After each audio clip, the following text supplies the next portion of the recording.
Today, we're going to be looking at the Trailblazers' top 5 trade targets this summer.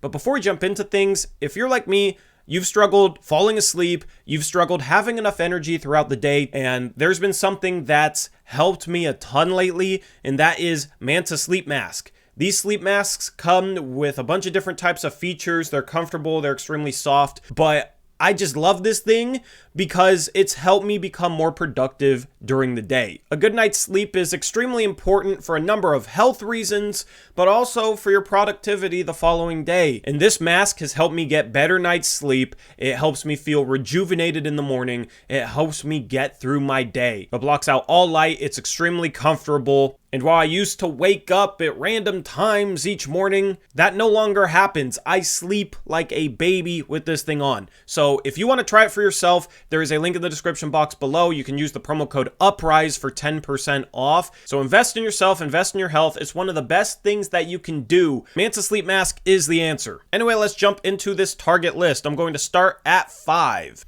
At 5, we have Pascal Siakam of the Toronto Raptors. Siakam is currently making $35.4 million, and once free agency starts, that bumps up to $37.8, meaning that the Portland Trailblazers would have to trade out approximately $30 million in order to match his salary. Toronto had a down year this year, and they could look at reshuffling some things. Nick Nurse got fired. He's one of my favorite coaches in the league, and there's a lot of trade rumors surrounding OG Anunoby right now, but I think there is a chance that maybe Pascal Siakam is the one who gets traded instead because he has more trade value than an OG Anunoby. Now, Siakam has 1 year left on his deal. He'll be a free agent next offseason, and if he isn't dead set on returning to Toronto, there is a chance that they could look to move him. In Portland's sake, they definitely would have to give up Anthony Simons just as a trade piece that has value, but also to match his salary. I think Shaedon Sharpe is too much to give up in a deal, but you're probably looking at Nasir Little to bridge that final bit of salary in order to match Siakam,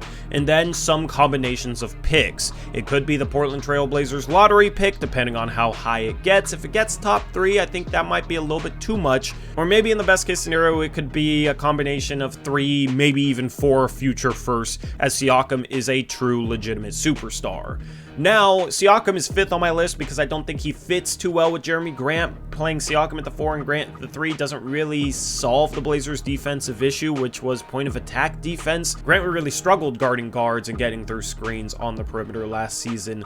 Siakam isn't really a guy that excels with that either, so that is the main reason why Siakam is 5th on my top 5 targets list for the Blazers. He'd be a really good piece. He'd help this team. This team would be better. He's very talented, especially on the offensive end, and he's a solid defender as well. He's just not the right type of defender for the Blazers. At 4, I have Mikhail Bridges of the Brooklyn Nets. He's currently making $21 million, and that bumps up to $21.7 once free agency starts on June 30th. Mikhail Bridges has been a favorite of Damian Lillard's for a while now, and he would be the perfect small forward for the Blazers to go out and get as a 3-and-D guy with legitimate star upside that he showed in Brooklyn as a creator. Mikhail Bridges is probably going to be an all-star next year. He averaged around 25 points per game for the Nets. He's still only 26 years old. He's locked up on a long-term contract. Mikhail Bridges makes a ton of sense for this Blazers team for so many reasons. The one problem with Bridges is, though, that the Brooklyn Nets value him extremely high. Maybe too high. Like, he might be untouchable. I don't know. But they turned down 4 first-round picks for Mikhail Bridges at this past year's NBA trade deadline. That was the report. Now, I don't know how good those first-round picks are, but if that's to be believed, it's going to be hard for Portland to swing a trade for Mikhail Bridges. You would think that a deal starts with Anthony Simons, but it doesn't have to, as Mikhail only makes $21 million. You could match Bridges' salary with Shaedon Sharpe, Nasir Little, Kevin Knox, and Keon Johnson, and then the Blazers have a trade exception where they can take back more salary without having it count as part of the trade. So you could make a 4-for-3 trade there if you're Portland and bring on some salary and still have things work under the CBA. You're going to have to give up one of Shaedon Sharpe or Anthony Simons, though, in a package for Mikhail Bridges, and you're probably also going to have to give up the lottery pick. I don't see the Blazers being able to keep the lottery pick in a deal for Mikhail Bridges. I think Brooklyn is way too high on him, and that's the main reason why I have him below the next guy on my list, is I think Mikhail's even harder to attain and would cost even more. And I can't blame Brooklyn for it. He looked phenomenal there. I would love Mikhail Bridges to be a part of this Portland Trail Blazers roster, though. He would solve a lot of things defensively. He could be the number 2 offensively next to Damian Lillard. He's a guy that Damian Lillard is very fond of, so he would make a ton of sense in a Blazer uniform. It would just take probably Simons, the lottery pick, and multiple future firsts on top of that in order to get a deal done. At number 3, I have Jalen Brown of the Boston Celtics. And this is contingent upon the Celtics not having postseason success this year. They lost game 1 recently to the Philadelphia 76ers. The Sixers were playing without Joel Embiid. And if the Celtics lose this series, I think there's a solid chance that Jalen Brown will want out. There's a lot that goes into Jalen Brown's situation in Boston, but supposedly he's not happy there. After barely losing the finals last year, they apparently offered him for Kevin Durant, which the Celtics beat the Nets, demolished the Nets. So if you're Jalen Brown, you can't be too happy with that. And Jalen Brown is a free agent next offseason, and the Celtics haven't been able to extend him because he's limited on how much he can make, and those limits are below the max contract, which Jalen Brown will absolutely get a max contract. He averaged 27 points per game this year. He's still only 26 years old.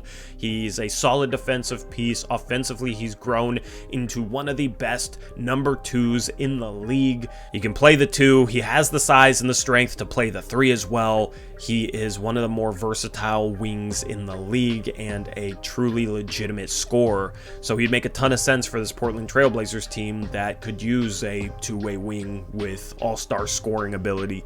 Jalen Brown was an all-star last year. He's proven that he can be the number 2 player on a contending team in Boston. And if he should demand a trade, I could see Portland being on his list of destinations, as I could definitely see him wanting to play with Damian Lillard and Jeremy Grant specifically. Brown is currently making $28.7 million. That gets bumped up to $30.7 million at the start of free agency, so matching him is difficult, but you'd have to assume the trade would include Anthony Simons, who almost matches Brown by himself. Anthony Simons being young, but also really, really good, and could step into Boston and be the lead guard, and could potentially still help them contend after Jalen Brown. Would make sense for the Celtics, but obviously it'd take more assets on top of that. You'd probably have to throw in either Shaedon Sharpe or the lottery pick. I think Shaedon Sharpe is too much to give up for Jalen Brown. I would rather give up like a Keon Johnson in the lottery pick, assuming that pick isn't top 3 or 4. And if that pick's like 6th or 7th, then maybe Simons, that pick, and Keon Johnson could get the job done. I think it just depends on if Jalen Brown could leverage his way to Portland. Obviously, he'd have to want to come to Portland in that situation, but we saw it last offseason with Jeremy Grant, and supposedly it could happen this offseason with Jalen Brown. However, given how good he is, the Blazers might have to give up more than just Simons and a lotto pick. It might take some future firsts as well. We'll have to wait and see, because I feel like, especially if the Celtics lose this series, there could be some serious noise around Jalen Brown this offseason. My number 2 target is who Jalen Brown is facing, and the good news is one of these players will lose in the second round and therefore should be potentially available this offseason, and my number 2 player is Joel Embiid of the Philadelphia 76ers. There's a ton of rumors about James Harden leaving in free agency. He might return to Houston of all places, and in that scenario there's questions as to if Joel Embiid would want to remain in Philadelphia. He's had a ton of stars and iterations of different teams playing next to him during his time there in Philadelphia, but if James Harden leaves, it leaves the Sixers in a spot without many assets and without a true second star next to Embiid. Maybe Tyrese Maxey could become that. They'd have to rely on him a lot in that scenario, but that Sixers team probably is not that good without James Harden. That might be a play-in team. So would Joel Embiid want to stay in a situation like that, or would he want to get traded elsewhere? And if he wants to get traded elsewhere, elsewhere. I could see him wanting to play with Damian Lillard. It seems like he and Damian Lillard are very close and fond of each other. The key denominator here for Portland is that Damian Lillard is a guy that a lot of NBA stars respect and would want to play with. So that would be the hope if Joel Embiid wanted out of Philadelphia. Damian Lillard and Joel Embiid would be the greatest pick and roll duo in our game today. It would be absolutely lethal. You could make a case that they could end up being the greatest pick and roll duo ever, with Dame being phenomenal, pulling up off the pick and roll, attacking off the pick and roll, and then Joel Embiid with his 3-level scoring ability and physical dominance as the roll man or the guy popping. I mean, that I don't know how you'd guard that if you're NBA teams. So Dame and Embiid would be a great pairing, and then Embiid would also help the Blazers out defensively. Now, the one problem with Embiid is he's making a ton of money. Before free agency starts, he's making $33.6 million. After free agency starts, that bumps up to $47 million. So Portland would have to get the trade done before free agency, as it's easier to match Joel Embiid's contract before June 30th. So in a hypothetical Embiid trade, you'd have to assume that Portland, for a player of that caliber, would have to give up all 3 of Anthony Simons, Shaedon Sharpe, and the lottery first. Now, I know some Blazer fans won't want to do this, and I understand it, but if you're getting arguably a top 5 to 7 player in the world and a guy who would be an awesome fit with Damian Lillard, it's really hard to say no to that. Now, that would be the start of a rebuild for the 76ers, getting 2 young guys, one with a ton of upside in Shaedon Sharpe, and then one who's already good, already a 20-point per game scorer in Anthony Simons would be a good start, and the lottery pick, if that's 2 or 3, then that is a really good asset as well. That would be a good start to life after Harden and Embiid in this hypothetical. Simons and Sharpe do match Embiid, so you wouldn't have to give up anything else. But then the question is, what would the Portland Trail Blazers do with Yusuf Nurkic? They would obviously try and pivot him into some wing help at the small forward position, because you'd have Dame, you'd have Grant, you'd have Embiid, but you'd have 2 major holes there at the starting shooting guard and small forward positions if you traded both Sharpe and Simons. So it's not just a clear cut, the Blazers should absolutely do this or anything. And obviously it's contingent upon Joel Embiid wanting out and the Sixers potentially losing this series against the Celtics and Harden leaving. There's a lot of things that go into this situation, which makes me feel like it's not likely, but it is a distant possibility, which is always nice to have a bunch of stars as distant possibilities, because it makes it more likely that one of those possibilities could actually pan out. So the number 1 target on my list is Giannis Antetokounmpo.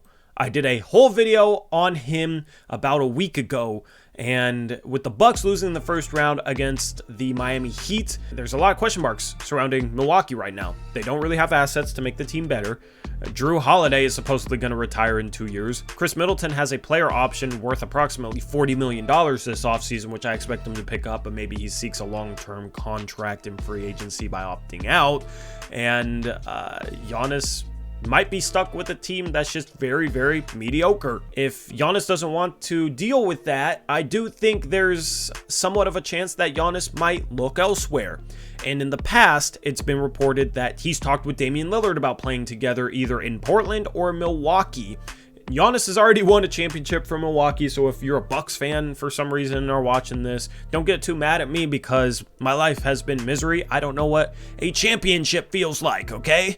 You guys got a championship. I'm extremely jealous. But Giannis is arguably the greatest player in the world right now. He's definitely a top 3 player in the world. Pairing him next to Dame would be phenomenal. I mean, Giannis would be the best player on this team. He'd be probably the most talented Blazer to ever wear a Blazer uniform in the first game he actually suits up. So Giannis would be a hard guy to say no to. As with Embiid, it would take all 3 of Simons, Sharpe, and the lottery pick. But Giannis makes more money than Embiid. Before free agency, it's at $42.4 million, and after free agency starts, it bumps up to $45.6 million. So if the Blazers did this trade after the start of free agency, they could match salary with Shaedon Sharpe, Anthony Simons, Nasir Little, and a minimum contract, or potentially a Keon Johnson or Kevin Knox.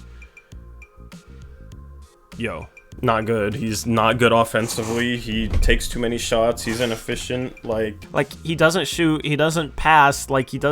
He's terrible offensively.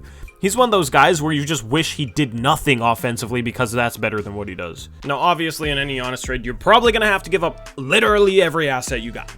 So, lottery pick, Shark, Simons, every future first imaginable, and that probably gets you Giannis. I don't see the Blazers being able to do it for anything less, but if you're able to have Damian Lillard, Jeremy Grant, Giannis Antetokounmpo, and Yusuf Nurkic, you only have one hole left to fill, and that is the starting shooting guard position. Maybe use an MLE on a Josh Richardson, but I will have a video later in the offseason talking about those types of targets. But Giannis is obviously the dream, being the best player that has any chance of becoming available this offseason, being the guy that has talked with Dame about playing with Dame and potentially would have put Portland on his list of destinations if he had chosen to leave Milwaukee before they won their championship. So Giannis is the dream right now. Obviously not likely. None of these targets in themselves are likely, but the chance that one of these 5 targets becomes available and Portland is in play for is probably greater than 50-50, and I'll take that at this point. Anyway, let me know what you think of these targets down in the comment section below. Let me know who your favorite targets are. Let me know who you would avoid. Let me know what trade packages you would do for certain stars. I'm looking forward to reading your comments in the comment section below. With that being said, I'm out of here. Once again, thank you to Man to Mask for sponsoring this video. Check out that link in the description box below with the promo code Uprise, and I'll catch you next time. Until then, as always, peace out. Go Blazers.